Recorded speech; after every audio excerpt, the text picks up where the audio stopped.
Hare Krishna. Welcome you all in the class. आज माता जी तो आएंगी ही, नवी तो माता जी की तबीयत ढीली है। हरे हम कृष्ण क्लास माता जी। स्टार्ट करते हैं। अब हम नारद भक्ति सूत्र बुक कर रहे हैं। सबको अच्छी लग रही है बुक? हाँ जी, हरे कृष्ण साधु माता जी। जी माता जी। माता जी। अब इसमें आपने कई सूत्र पढ़ लिए हैं। आज पांचवा सूत्र पढ़ना है, चार सूत्र पढ़ लिए हैं।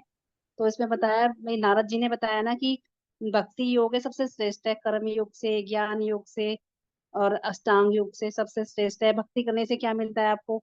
शांति मिलती है, अमृत में स्थिति मिलती है, सिद्धि क्या कहते हैं, आपको अपनी सिद्धि प्राप्त हो जाती है, जो आपका जीवन का परम लक्ष्य है। भक्ति करने से अमृत प्राप्त होता है। सारा आपको पता चला है पढ़ने के बाद। नारद जी सूत्रों के द्वारा आपको सारी बातें समझा रहे हैं भक्ति के बारे में।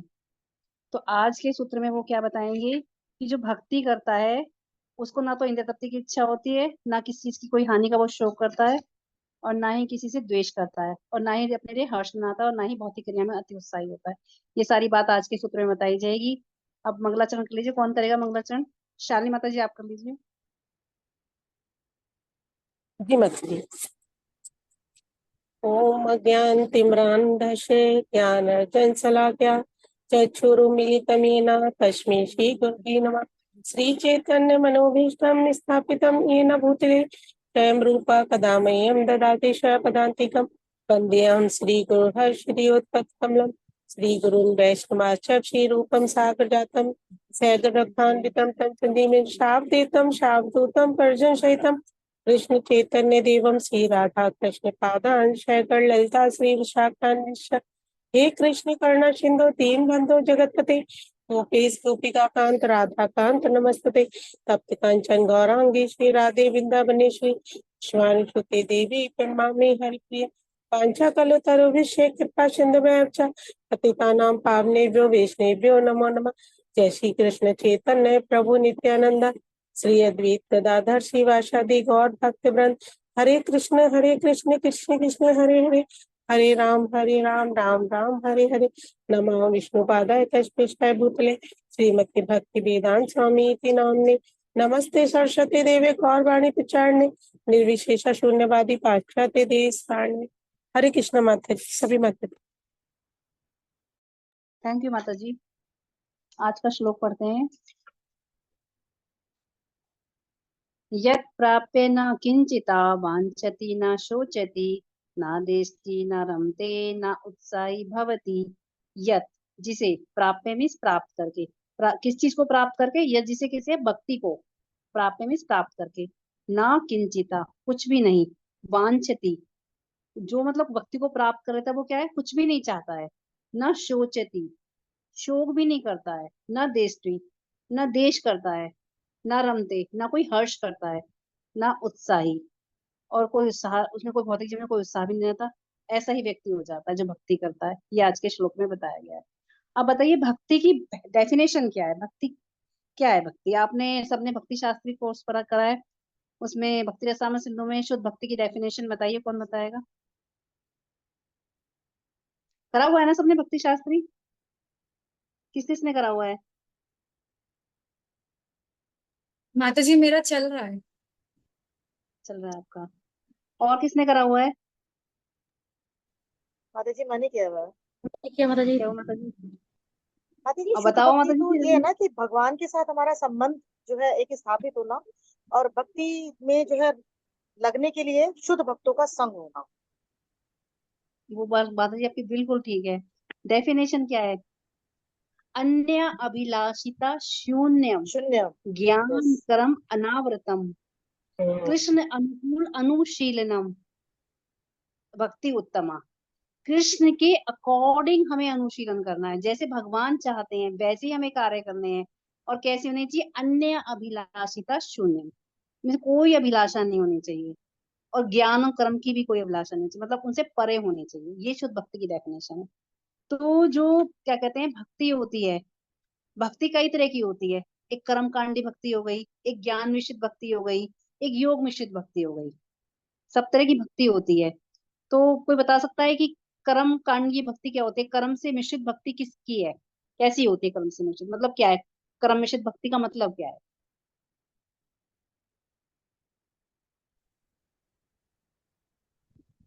किसी अनम्यूट करो माता जी, अनम्यूट करो। किसी इच्छा की हाँ पूर्ति बोलिए। किसी इच्छा की पूर्ति के लिए होती है वो भक्ति। हाँ बिल्कुल, बहुत सुंदर जवाब दिया माता जी ने। किसी इच्छा की पूर्ति के लिए, ये हमारी कर्म मिश्रित भक्ति है। इसका कोई एग्जाम्पल बता सकती है माता जी आप, किसने करी है ऐसी जैसे भक्ति? जैसे किसी को कोई प्रॉपर्टी परचेज करनी है, तो वो ये बोल देता है कि मैं हनुमान जी की सवा मनी लगाऊंगा, या फिर शिव जी पे इतने लीटर माता दूध जी हनुमान चढ़ाऊंगा। जी नहीं नहीं, आप माता जी ध्रुव हनुमान जी की जो महाराज, बात कर रहे हो वो देवताओं की बात हो गई। भक्ति ध्रुव भक्ति महाराज। भगवान कृष्ण की। ध्रुव अच्छा। महाराज, बहुत सुंदर एग्जाम्पल दिया माता जी ने। ध्रुव महाराज ने, ध्रुव महाराज ने कैसी भक्ति करी, बहुत बड़े राज्य के लिए भक्ति करी थी। और बाद में उन्हें ज्ञान हो गया तो, लेकिन उन्हें करी भक्ति किस उद्देश्य से थी? इ- अ, अभिलाषा के हिसाब से भक्ति करी थी। और दूसरी भक्ति कौन सी है? ज्ञान मिश्रित भक्ति। ज्ञान मिश्रित भक्ति किसने करी थी? बताओ किसने करी थी? प्रहलाद महाराज ने। प्रहलाद महाराज। नहीं, पहला माता शुद्ध भक्त है माता जी, नहीं। चार कुमारों ने करी थी। चार कुमार कौन थे? निर्विशेषवादी थे, भगवान को निर्विशेष मानते थे। जब भगवान के चरणों में पड़ी हुई तुलसी सूंघी तब उन्हें भगवान के सगुण रूप का ज्ञान हुआ। और तीसरी है योग मिश्रित भक्ति।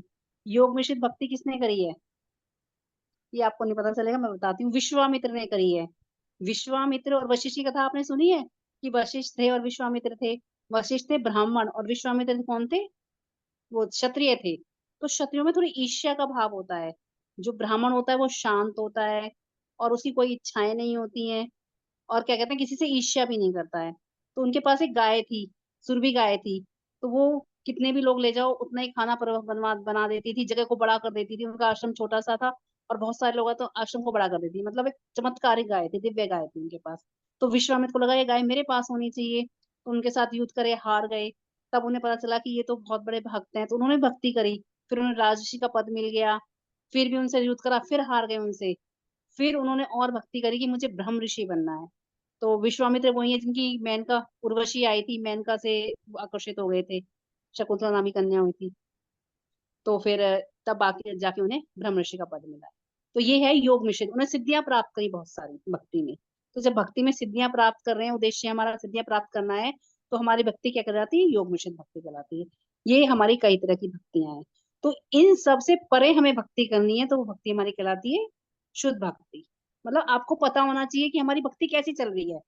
आप सोचो, आप अपने आप को एनालाइज करो कि हम कैसी भक्ति कर रहे हैं।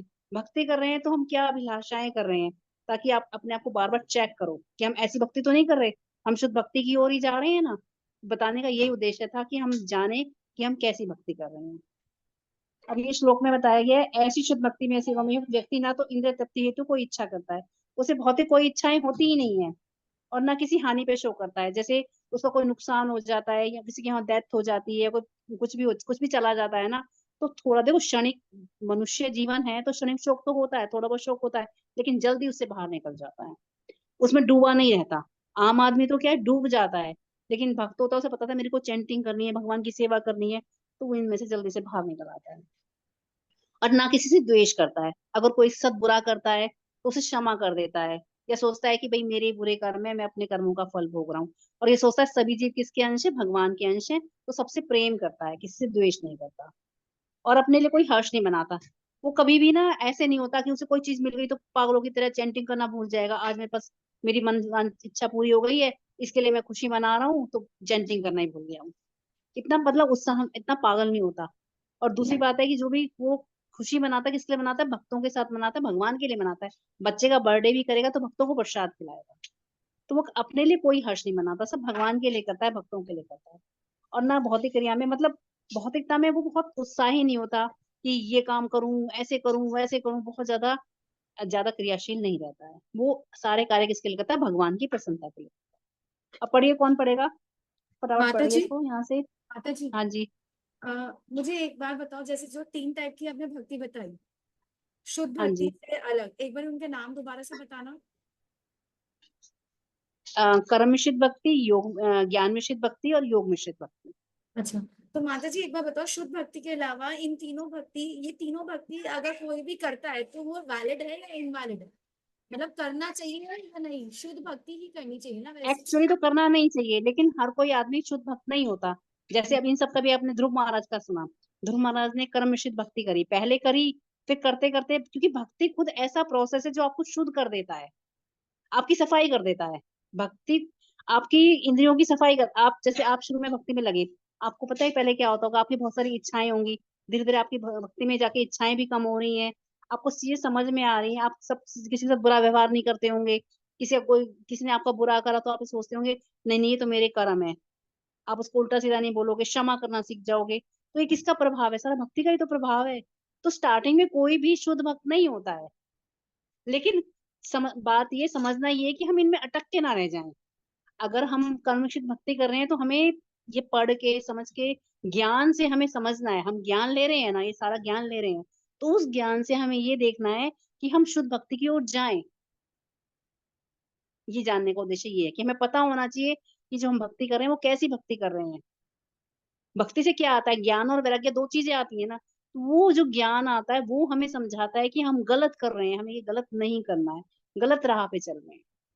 ये है शुद्ध भक्त कोई भी नहीं होता स्टार्ट, अभी भी हम शुद्ध भक्त नहीं है इतने, क्योंकि ये भौतिक जगह है ही ऐसी चीज, यहाँ शुद्ध भक्ति करना बहुत मुश्किल है, बहुत मुश्किल है। हम केवल प्रयास कर सकते हैं, क्योंकि हम क्या है, गृहस्थ जीवन में और भौतिक जगत में है, तो आसान तो नहीं है शुद्ध भक्ति करना, लेकिन प्रयास हमें करना है। हम केवल प्रयास ही कर सकते हैं। पढ़िए अलका माता जी, आप पढ़िए तात्पर्य स्टार्ट से। हरे कृष्ण माता जी। प्रभुपाद महाराज हरे की कृष्ण। जय। श्रील रूप गोस्वामी के अनुसार भक्ति में सेवा के संपादन में 6 प्रतिकूलताएं हैं और भक्ति में सेवा की प्रगति में 6 अनुकूलताएं भी हैं। प्रथम प्रतिकूलता है अत्याहार, अर्थात अधिक खाना और आवश्यकता से अधिक धन का संग्रह करना। जब हम परम श्रेणी का सुख पाने के यत्न में इंद्रियों को बेलगाम छोड़ देते हैं तो हमारा पतन होता है। अतः भक्त को केवल अपने शरीर एवं आत्मा को संयुक्त रखने हेतु आवश्यक मात्रा में भोजन करना चाहिए। उसे अपनी जीवा को उसकी इच्छा अनुसार जो कुछ भी या सब कुछ खाते रहने को नहीं छोड़ना चाहिए। श्रीमद् भगवद गीता एवं महान आचार्यों तथा गुरुओं ने मनुष्य के आहार हेतु विशिष्ट खाद्य पदार्थों को निर्धारित किया है और इन खाद्य पदार्थों को खाने वाला व्यक्ति सतोगुण में आहार करता है। इन खाद्यों में अन्न, फल, शाक, दूध उत्पादन एवं शक्कर आते हैं और कुछ नहीं। भक्त मनमाना आहार नहीं करता, वह तो बस वही खाता है जिसका वह भगवान श्री कृष्ण को भोग लगाता हो। उसकी रुचि कृष्ण प्रसादम, भगवान को अर्पित खाद्य में होती है, अपनी जीवा की संतुष्टि में नहीं।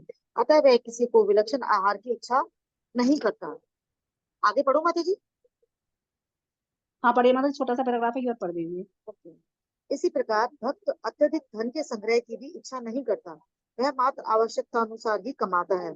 यह यावत या युक्त आहार कहलाता है। भौतिक जगत में हर कोई अधिक से अधिक धन कमाने में तथा खाने और सोने को बढ़ाने एवं इंद्रियों के तर्पण में तत्पर है। यही अधिकतर लोग के जीवन का लक्ष्य है, किंतु भक्त का जीवन इन क्रियाओं से रहित होना चाहिए। हरे कृष्ण। बहुत बहुत धन्यवाद माता जी। भावना माता जी आप पढ़िए, आपके पास बुक है माता जी? भावना माता जी। हरे कृष्णा माता जी। हाँ जी माता जी, बुक है मेरे पास। हाँ पढ़िए माता जी, अगला पैराग्राफ पढ़िए। श्रील रूप गोस्वामी द्वारा वर्णित दूसरी प्रतिकूलता है कि प्रयास अर्थात भौतिक वस्तुओं की प्राप्ति हेतु कठिन यत्न, किसी भौतिक लक्ष्य की प्राप्ति हेतु भक्त को अधिक उत्साही नहीं होना चाहिए। उसे भौतिक लाभों की प्राप्ति के लिए दिन रात कार्यरत कर्मकांडी लोगों जैसा नहीं होना चाहिए। ऐसे सभी व्यक्तियों की कई कामनाएं होती हैं, बड़ा व्यवसायी बनने की, बड़ा उद्योगपति बनने की, बड़ा कवि या दार्शनिक बनने की, किंतु वे नहीं जानते कि यदि उनकी कामना पूर्ण भी हो गई तो फल अस्थायी ही होगा।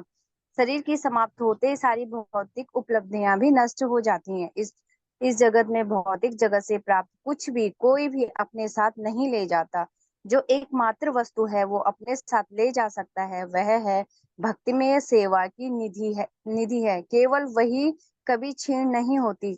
भक्तिमय सेवा में अगली प्रतिकूलता है प्रजल्प, अर्थात भौतिक विषय वस्तु संबंधी वार्ता। कई लोग व्यर्थ ही समाचार पत्र की दैनिक घटनाओं की बातचीत करके बिना किसी लाभ के बिना बिता देते हैं, किंतु भक्त राजनीति तथा अर्थनीति की अनावश्यक चर्चाओं में भाग नहीं लेता। ना ही भक्त वेदों में वर्णित बाह्य विधि विधानों के पालन में अधिक दृढ़ होता है। इन अनुष्ठानों के प्रति लगाव रखना अगली प्रतिकूलता है। जैसे नियमाग्रह कहते हैं, चूंकि भक्त भगवान की परम सेवा में पूर्णतः संलग्न रहता है, अतः वह स्वतः ही अन्य सारे कर्तव्यों को पूरा करता है एवं उसे वैदिक अनुष्ठानों के समस्त विवरणों को प्रतिपादन नहीं करता होता, जैसे हरे कृष्ण श्रीमद् माता जी, भागवतम हरे कृष्ण कहता है। माता जी, भगवान मीनू माता जी हरे आगे आप कृष्ण। पढ़िए। हरे कृष्ण। हरे कृष्णा। देवऋषि हरे भूतानां पितॄणां न किंकरो नायामणि च राजनं सर्वता आत्मना च शरणं गतो मुकुदम परिहत्य कृतम। इस संसार में जन्मा प्रत्येक मनुष्य देवताओं, महर्षियों साधारण जीवों, परिवार, समाज इत्यादि के प्रति तुरंत ऋणी हो जाता है, किंतु भगवान के चरण कमलों में शरणागत एवं उनकी सेवा में पूर्णतः प्रनियुक्त व्यक्ति किसी के प्रति ऋणी नहीं रहता। अन्य शब्दों में फिर उसे भक्ति में सेवा के सिवाय कोई औपचारिकता पूरी नहीं करनी होगी। सब उपरांत भक्त को ना तो लोभी होना चाहिए, लोलियम, और ना ही उसे साधारण भौतिकतावादी मनुष्य से मिलना जुलना चाहिए, जनसंग। ये 6 निषेध भक्तों के निमित्त है। अतः भगवत प्रेम के स्तर की प्राप्ति का इच्छुक इन 6 वस्तुओं से दूर रहता है। इसी प्रकार भक्ति कृष्ण में माता जी, सेवा में हरे हरे कृष्ण। कृष्ण। मंजू माता जी हरे आप पढ़िए। बुक है माता जी आपके पास, मंजू माता जी?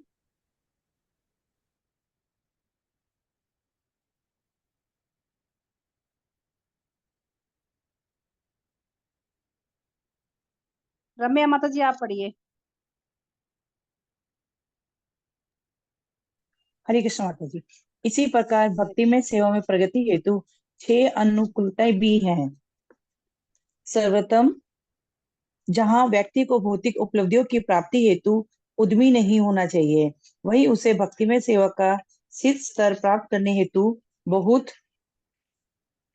उद्यमी होना चाहिए। यह उत्साह कहलाता है। जीव कार्य करना बंद नहीं कर सकता, अतः जब उसे भौतिक उपलब्धियों को प्राप्त करने हेतु उत्साहित होने को रोका जाए तो उसे आध्यात्मिक उपलब्धियों को प्राप्त करने हेतु उत्साहित होने को प्रोत्साहित भी करना चाहिए। उत्साह जीव का लक्षण है, उसे बंद नहीं किया जा सकता। यह एक शक्तिशाली इंजन के समान है।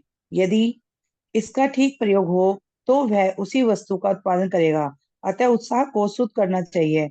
उत्साह को भौतिक लक्ष्यों की प्राप्ति में नियोजित करने के स्थान पर व्यक्ति को भक्ति में सेवा के शीर्ष स्तर की प्राप्ति हेतु प्रेरित करना चाहिए। वास्तव में अपने भक्तों को भक्ति में सेवा में प्रोत्साहित करने के उद्देश्य से ही श्री कृष्ण इस भौतिक जगत में अवतार लेते हैं। भक्ति में सेवा का अगला हरे कृष्ण अनुकूल तत्व है निश्चय। माता जी। भक्ति में सेवा का अगला अनुकूल तत्व है निश्चय।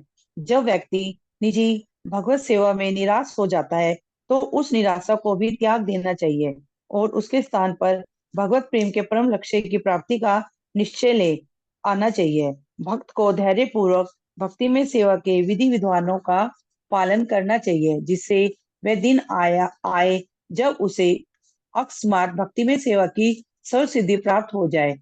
उसे आध्यात्मिक जीवन में अपनी प्रगति में किसी हानि या पतन का शोक नहीं करना चाहिए। यह धैर्य भक्ति में सेवा की प्रगति में तीसरा सकारात्मक तत्व है। तदुपरांत शुद्ध भक्त भक्ति में सेवा के संपादन में द्वेषी, ईर्ष्यालु या आलसी नहीं होता। अपनी प्रगति के प्रति निश्चित वह सदा अपने निर्धारित भक्ति में कर्तव्य करता रहता है। उसे तत् कर्म परिवर्तना कहते हैं। अंतिम 2 तत्व है संग त्याग, अर्थात अभक्तों के संग का त्याग तथा सतोवृत्ति अर्थात पूर्वाचार्यों के पद चिन्हों का अनुसरण करना। इन अभ्यासों से भक्त को भक्ति में सेवा के पथ पर स्थित रहने तथा अस्थायी भौतिक वस्तुओं के भोग से दूर रहने में मदद मिलती है। इस तरह भक्त की क्रियाएं भौतिक जगत के किसी भी दूषण से रहित सदा शुद्ध रहती है। हरे कृष्ण माता जी। बहुत धन्यवाद माता जी। अब आपने ये पूरा श्लोक पढ़ा, इसमें क्या चीज समझाएगी? ये 6 बातें भक्ति के प्रतिकूल हैं और 6 बातें अनुकूल हैं। अब आप बताइए, पहले बताइए प्रतिकूल बातें कौन कौन सी हैं? एक दो पॉइंट सब बताइए, क्या समझ में आया? आपने खुद पढ़ा है ये सारा। माता जी से बताया कि बताइए। इंसान को ना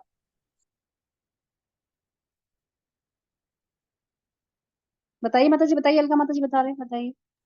मुझे लगा शायद कोई और बता रहा होगा इसलिए। नहीं माता आप जी बताओ, इसमें फिर से कितना दो नंबर आएगा? एक प्रत्याहार मिनट को प्रत्य बताना है।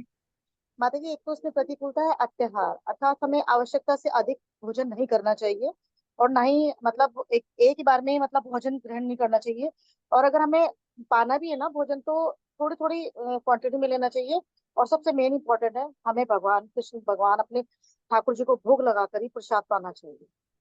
बहुत सुंदर माता जी। और सेकंड माता जी, अच्छा चलिए कोई और सेकंड माता जी बताए। कोई और बताएंगे? हाँ, दूसरा कौन बताएगा? माता जी हरे कृष्ण हमें माता जी। ईर्ष्यालु या आलसी नहीं होना चाहिए, हाँ जी, हमें भक्तों बहुत से नहीं सुंदर जलना चाहिए, और ना ही हमें अपनी माला करना या हमें भागवतम पढ़ना है तो हमें आलस आना चाहिए। मतलब हमें एक पॉजिटिव एनर्जी आनी चाहिए भक्ति से। बहुत सुंदर माता जी। और बताओ हरे कृष्ण माता जी, माता अत्यधिक जी, संग्रह नहीं आपने करना चाहिए। अनुकूल बता दिया, हम प्रतिकूल बातें कर रहे हैं इस टाइम। प्रतिकूल हरे कृष्ण आपने माता जी, हमें अनुकूल बताई। आलस नहीं होना चाहिए, ठीक है। हमारे अत्यधिक संग्रह नहीं करना चाहिए धन को। हाँ, ये अत्याहार में ही आ गया, धन संग्रह भी। और प्रजल्पना नहीं करना चाहिए माता जी ज्यादा। प्रजल्पा होता क्या है ये बताओ सबको पहले, प्रजल्पा होता क्या है? ये समाचार पत्र जैसे घटनाएं हैं, इनकी ज्यादा नहीं लेना चाहिए इसको। हाँ, भौतिक अनुष्ठान। जगत की बातें, समाचार पत्र, परिवार हाँ, की ददर की बातें, ये सब प्रजल्पा है, तो इससे हमें बचना चाहिए। हाँ। और छठा है, नियम ग्रह नहीं करना चाहिए ज्यादा वस्तुओं का। नियम आग्रह क्या होता है? नियम आग्रह, ज्यादा वस्तुओं को संग्रह नहीं करना चाहिए माता जी। जो अनुष्ठान होते हैं उनके प्रति नियम लगाव आग्रह नहीं होता ऐसे होता है कि शास्त्रों में कुछ विधि विधान दिए होते हैं, तो हम क्षणिक लाभ के लिए, एकदम इंस्टेंट लाभ के लिए उनका पालन करते हैं, तो ये नियम आग्रह कहलाता है। और एक होता है नियम आग्रह, ये आग्रह और अग्रह दो मिला के नियम जोड़ दिया है इसके अंदर। आग्रह क्या होता है कि वो विधि विधान शास्त्रों में दिए होते हैं जिनसे हमें आध्यात्मिक कल्याण होता है, जिनसे उनका पालन ना करना, तो ये नियम आग्रह है कि हम उनका पालन नहीं कर रहे हैं। और आग्रह हम उनका पालन कर रहे हैं जो विधि विधान से हमें भौतिक लाभ हो रहा है, क्षणिक लाभ हो रहा है, तो ये नियम आग्रह है। और लोलियम ये ज्यादा दोनों का माता जी, हमें जो ध्यान। माता जी लोलियम नहीं इसको करना। दोबारा खोल के समझाना नियम आग्रह को। देखो, नियम आग्रह में दो चीजें, एक तो नियम जुड़ा हुआ है और साथ में आग्रह, और आग्रह दो वर्ड है। नियम आग्रह का मतलब हुआ कि शास्त्रों के उन विधि विधानों का पालन करना जिससे हमें क्षणिक लाभ मिलता है, इंस्टेंट लाभ मिलता है। शास्त्रों में कोई ऐसे नियम बता रखे हैं कि शास्त्र। इनको करोगे तो उन मतलब कर्म कांड बता रखे हैं, उनसे आपको लाभ मिलेगा, तो उन लाभ उनको करना, अच्छा, कर्म कांड को करना। और कुछ ऐसे नियम बता रखे हैं जो वो भक्ति के विधि विधान है जिनसे हमारी आध्यात्मिक प्रगति होती है, उनको हम नहीं करते हैं, वो नियम ठीक है आग्रह माता जी, कहलाता है। उनका ठीक आग्रह है। का मतलब पालन नहीं करते हैं उनका, और आग्रह का मतलब उनका पालन कर रहे हैं जो कि कर्म कांड के उस में आते हैं, तो इनका हमें ध्यान रखना है। तो अब इसमें क्या क्या चीजें हो गई? अब आपने प्रतिकूल में क्या क्या आ गया? एक तो अत्याहार आ गया। अत्याहार में क्या होता है? आवश्यकता से अधिक भोजन ना ग्रहण करना। भोजन हो, धन हो, कोई भी चीज हमें जरूरत से एक उतनी ही जितनी हमें जरूरत है कि हमारी इंद्रियां चल जाएं। प्रसाद भी उतना पाना है कि हमारी बॉडी चल जाए, हम भक्ति कर सकें, इतना पाना चाहिए। और उसके अलावा ज्यादा नहीं पाना चाहिए कि हाँ स्वाद लग रहा है, और ये चीज तो बड़ी स्वाद लग रही है और खा लो, ऐसे नहीं।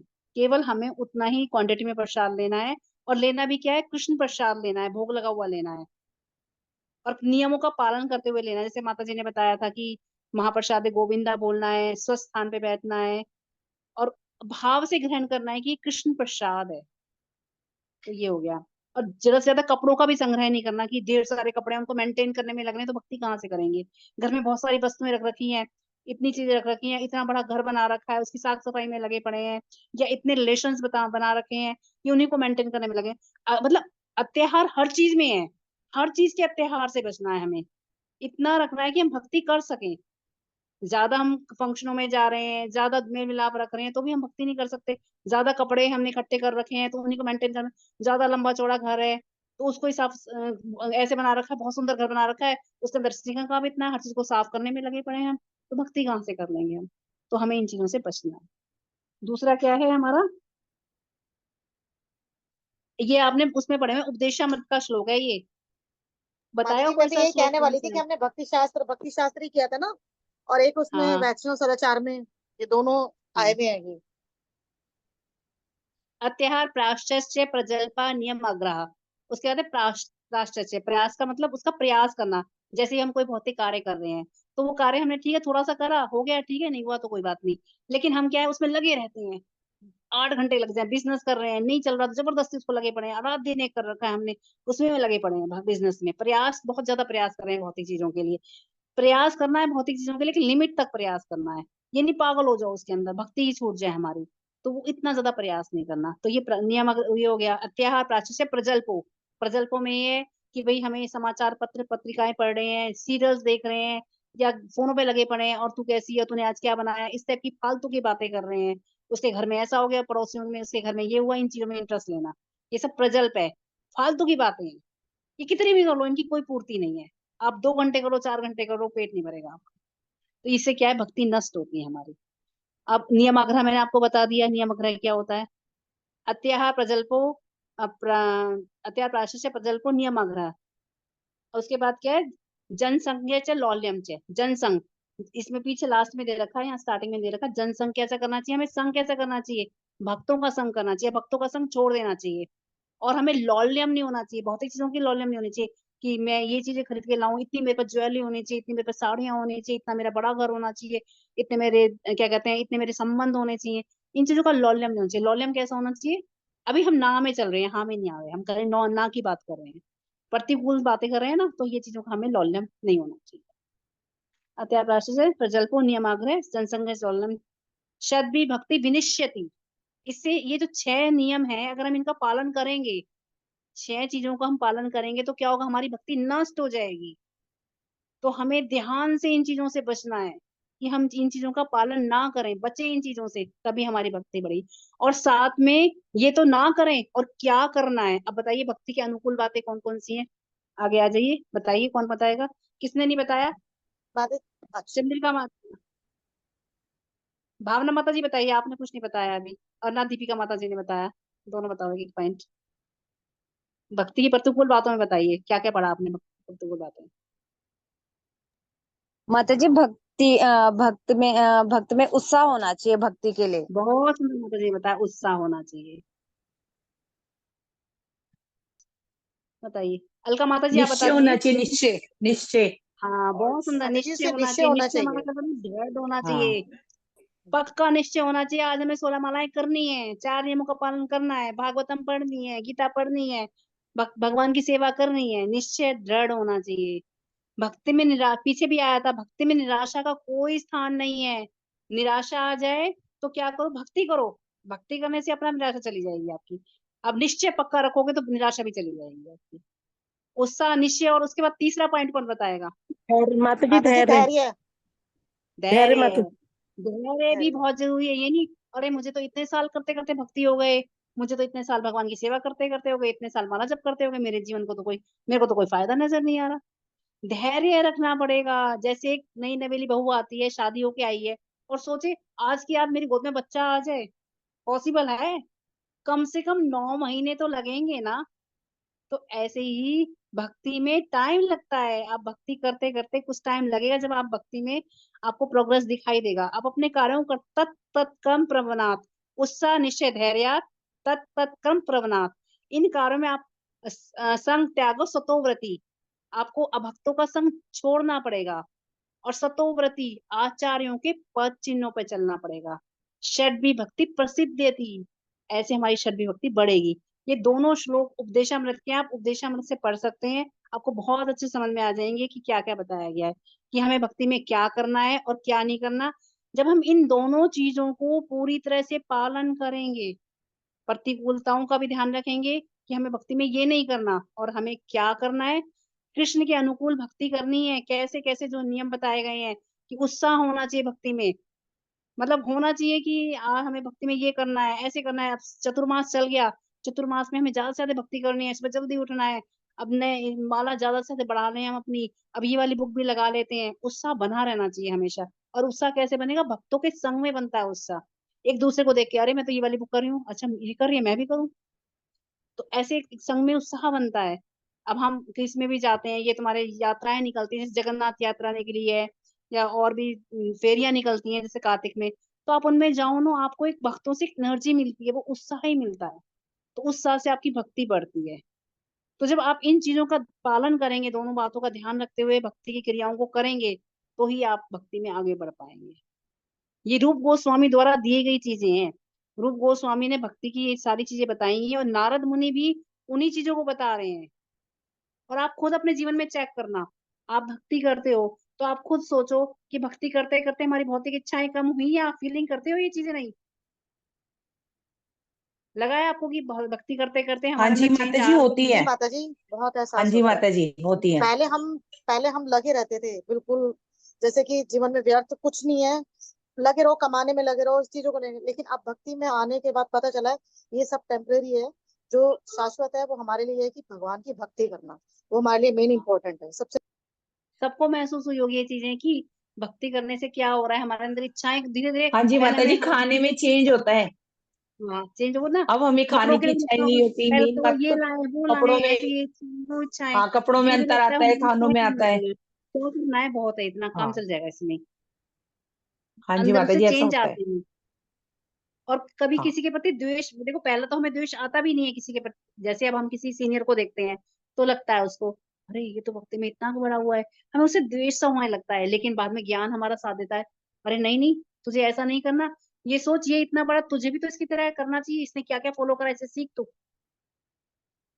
क्योंकि हमारा स्वभाव है देश करने का, तो पहले हमारे स्वभाव के अकॉर्डिंग हमारे अंदर देश आता है। लेकिन भक्ति का जो ज्ञान है वो हमें समझाता है, नहीं हमें इससे सीखना है, ये हमसे सीनियर है, ये हमसे ज्यादा जानता है, हमें इससे सीखना है। ऐसा होता है ना। हाँ। हरे कृष्णा। तो भक्ति से आपके अंदर कितने चेंजेस आ रहे हैं, आप खुद अपने आप रियलाइज करते हो इस चीज को। तो अगर आपको अपनी भक्ति में आगे प्रोग्रेस चाहिए, आप चाहते हैं हमारी भक्ति दिन पर दिन बढ़ती जाए, तो इन 6 बातों का, आपको दोनों तरह की 6 बातों का ध्यान रखना होगा। और साथ में अपना शुद्ध भक्तों का संग, वो सारा आ गया, भक्तों का संग छोड़ना है, भक्तों का संग करना है। इन 6 बातों को, दोनों तरह की 6 6 बातों को अगर आप पूरी तरह अपने जीवन में उतारोगे तो आपकी भक्ति ऑटोमेटिकली बढ़ेगी। ये रूप गोस्वामी द्वारा सारा बताया गया है। और नारद जी भी यही बातें हमें बता रहे हैं। तो सोचो ना, ये बुक नारद भक्ति सूत्र जो नारद जी हमें बता रहे हैं वो क्या बता रहे हैं, सारा वहीं से बता रहे हैं, भक्ति की बातों को सारा बता रहे हैं। शॉर्ट में सारा हमें समझाते जा रहे हैं कैसे भक्ति करनी है, कैसे आगे बढ़ना है, भक्ति में क्या क्या क्वालिटीज हैं, भक्ति की क्या महत्ता है, और कैसे करनी है, कैसे भक्तों का संग करना है, क्या क्या हमें प्राप्त होता है भक्ति करने से, ये सारा आज। अब किसी को कोई प्रश्न हो, किसी को कुछ समझ में ना आया हो, या कोई कुछ बताना चाहता हो तो बता सकते हैं आज के चैप्टर के लिए। नहीं है किसी का कोई प्रश्न, किसी को कुछ बताना है, किसी पॉइंट पे कुछ बोलना है, बताना है कि क्या पॉइंट अच्छा लगा आज की क्लास में, किसको क्या पॉइंट अच्छा लगा कि मुझे आज ये बहुत अच्छी तरह समझ में आई ये बात। टाइप्स ऑफ भक्ति। उत्साह, उत्साह बहुत अच्छा लगा कि हमेशा उत्साही रहना चाहिए। हमें अपने प्रभात के जो हमें बनाया दिया है ना, ये एक मंत्र दिया है, हमें इस पे चलना चाहिए। और भक्तों को भी बनाने के लिए हमें बनाना चाहिए, उनको भी भक्त बनाना चाहिए, उसके लिए उत्साही रहना चाहिए। लौल्यम सबसे मेन बात। हमें हर चीज को ना बस ये रहे कि किसी ना किसी तरह से किसी को भी आध्यात्मिक लौल्यम भगवान के होना साथ चाहिए। जोड़ना। लालच भी हमें करना है आध्यात्मिक तो लौल्यम, लौल्यम भी कैसे करना है कि ज्यादा से ज्यादा बुक आध्यात्मिक पढ़ें, लौल्यम। ज्यादा से ज्यादा भक्तों का संग करें, ज्यादा से ज्यादा जपा करें, ज्यादा से ज्यादा भगवान का दर्शन करें, ज्यादा से ज्यादा मंदिर में जाएं, ज्यादा से ज्यादा सेवाएं करें। लौल्यम ऐसा करना है, भौतिक लौल्यम नहीं करना। ये है। हाँ माता जी, दीपिका माता जी आप बताइए। माता जी, टाइप्स ऑफ भक्ति। टाइप्स ऑफ भक्ति समझ में आया ना। आप अपने आप को चेक कर सकते हो कि हम कैसी भक्ति कर रहे हैं। हमें इन सबको जान के अपने आप को बार बार चेक करना चाहिए कि हम गलत रास्ते पे तो नहीं जा रहे, हमारी भक्ति ऐसी तो नहीं हो रही कि हमारी भक्ति ज्ञान मिश्रित हो रही है, कर्म मिश्रित हो रही है, या योग मिश्रित हो रही है। हमें आपको सही से करना है, तभी अपने आप को बदलना है। मैंने प्रयास अभी मतलब मन तक में भाव। मैंने अभी तक दीपिका माता कृष्ण। जी, इसका एग्जाम्पल बताऊं? तीनों भक्ति का करके बहुत छोटा है। जैसे मान लो हम अब हमारे मन में इच्छा जागी हुई है कि नहीं मुझे तो घर लेना है, मकान लेना है, पढ़ना है, सब कुछ करना है। लेकिन जैसे हम मंदिर में जाते हैं ना, हमारी सारी इच्छाएं वहां खत्म हो जाती है। सिर्फ एक ध्यान रखता है श्री जी के चरणों में एकदम। मतलब मेरे साथ मोस्टली हुआ है, मैं कई बार कोई इच्छा लेके जाती हूँ और जैसे ही धाम में पहुंचती हूँ ना, सब इच्छाएं भूल जाती हैं, दिमाग बिल्कुल ब्लैंक हो जाता है। बस ये लगता है बस ठाकुर जी आपकी भक्ति चाहिए और कुछ नहीं चाहिए इसके संसार के अलावा, सब व्यर्थ है। एक छोटी सी चीज बस यही ये सही निष्कर्ष भक्ति है। है। जब भगवान को देख के हम सब कुछ भूल जाते हैं, अगर भगवान, जैसे हम आरती कर रहे हैं या जपा कर रहे हैं, अगर हमारे दिमाग में अपनी परेशानियां घूम रही हैं, इसका मतलब हम परेशानियों से विचलित हैं। और जो हम भक्ति करते हुए हम मतलब भगवान की आरती कर रहे हैं, कोई परेशानी दिमाग में नहीं आ रही उस टाइम, सब तो हम पूरी तरह भगवान में कंसंट्रेट हो रहे हैं। हाँ बताइए दीपिका माता जी क्या कह रहे थे। माता जी, मैंने अभी तक ना मतलब कृष्ण भक्ति में टाइप्स ऑफ भक्ति नहीं सुना। अभी तक बस ये कृष्ण भक्ति में नहीं, भक्ति के ही टाइप है ये, कृष्ण भक्ति में। नहीं, जैसे हाँ, मैंने कृष्ण भक्ति में आपको टाइप है। एग्जाम्पल दिया था कि भाई सवा मनी चढ़ाएंगे ये वगैरह, तो बस आपने जो अभी टाइप्स ऑफ कृष्ण भक्ति में भी बताया कि विद एग्जाम्पल, तो वो मुझे बहुत अच्छा लगा। मतलब हमारे मन में भी जब भी देवताओं कभी की भक्ति है, सवा मनी चढ़ाएंगे तो कैतव धर्म है, ये तो बिजनेस कर रहे हो आप भगवान के साथ, कहते बिजनेस नहीं कर रहे है, मेरा भगवान बिजनेस, उसको तो भागवतम पहले ही सेकंड श्लोक में कहते हैं, कैतव धर्म को हटा देता है, सब कैतव धर्म है, कैतव धर्म नहीं बताता भागवतम, एकदम क्लियर चीजें बताता है कि हमें क्या करना है। जो देवताओं की भक्ति है उसमें कैतव धर्म है, कि भाई मैं इतने का प्रसाद, 100 रुपए का प्रसाद चाहूँ, मेरा ये काम पूरा करा दो। अब भगवान के साथ बिजनेस कर रहे हो। अब भगवान से मांगना भी भगवान से मांगो, प्रेम से मांगो। भगवान क्या करते हैं, जैसे ध्रुव महाराज थे, ध्रुव महाराज मांगने की इच्छा हुई, कहाँ गए भगवान के पास गए, मांगा, लेकिन भगवान ने क्या करा, उनकी इच्छाओं को ही समाप्त कर दिया। जब हम भक्ति करते हैं, भगवान को लगता है ये हमारे अनुकूल, भगवान हमेशा हमारे अनुकूल देते हैं, जिससे हम कभी हमारा पतन नहीं होगा। अब देवताओं के पास जाओगे, जैसे अब देखो वो था भस्मासुर था, शिव जी की भक्ति करी, क्या वरदान मांगा, जिसको भी हाथ लगाऊं भस्म हो जाए, तो उससे उसका क्या हुआ, लास्ट में भस्मी खुद ही भस्म हो गया। हिरण्यकश्यपु थे, क्या मांगा वरदान, कि मैं अमर हो जाऊं, कितनी तरह की चीजें मांग ली, फिर भी उनका नाश हुआ। इधर हरिदास ठाकुर देखो, कितना उनका, उनको 22 बाजारों में कोड़े लगाए गए। प्रहलाद महाराज को देखो कितने कष्ट दिए गए, कोड़ों से, क्या कहते हैं, उनके पिता ने कष्ट दिए उनके, भगवान ने रक्षा करी। भक्त का कभी पता नहीं होता। अर्जुन ने भी कहा है ना कि ना में भक्ति प्रणश्यति, कि भगवान ने कहा है कि अर्जुन घोषणा कर दो मेरे भक्त का भी नाश नहीं होता। भगवान रक्षा करते हैं भक्तों की। और भगवान धरती पे क्यों आते हैं, भगवान धरती पे आते हैं भक्तों की रक्षा करने के लिए, भक्तों का नाश करने के लिए, साथ में हमारा उत्साह बढ़ाने के लिए। हम भगवान की लीलाएं सुन सुन के हमारा को उत्साह नहीं बढ़ता। जब लीलाएं सुनते हैं भगवान की, कि भगवान ने ये लीला करी, भगवान ने वो लीला करी, तो हमारा उत्साह बढ़ता है। तो भगवान धरती पे भी इसलिए आते हैं कि हमारा उत्साह बढ़े, उनकी लीलाओं को सुने, तो भक्ति में हमारा उत्साह बढ़ता है, कथाएं सुन के, भगवान की लीलाएं सुन के। तभी तो भगवान ने कहा भागवतम पढ़ो डेली नित्यम भागवत सेवया, नष्ट प्रायेषु भद्रेषु नित्यम भागवत सेवया। जब आप डेली भागवतम पढ़ते हो तो आपके सारे अभद्र पाप नष्ट हो जाते हैं, ऑटोमेटिक नष्ट हो जाते हैं भागवत पढ़ने से। भक्ति उत्तमा श्लोके, मतलब और आपकी भक्ति बढ़ती है। भगवान की जब कथाएं सुनते हैं, भागवतम का आप कोई भी कंठ उठा लो, उसमें यही लिखा होता है लास्ट में, जो इन अध्यायों को पढ़ता है उसका इस तरह से कल्याण होता है, कोई ना कोई कल्याण होता है हर में। तो भगवान की भक्ति तो शुद्ध, अति शुद्ध है, कल्याण करने वाली है। इसलिए आप अपने आप को ध्यान रखते हुए, हमें कैसे भक्ति करनी है, कितनी सावधानी पूर्वक करनी है, वो ध्यान रखो, भगवान की भक्ति करो। चलिए माता जी, क्लास को यहीं विराम देते हैं।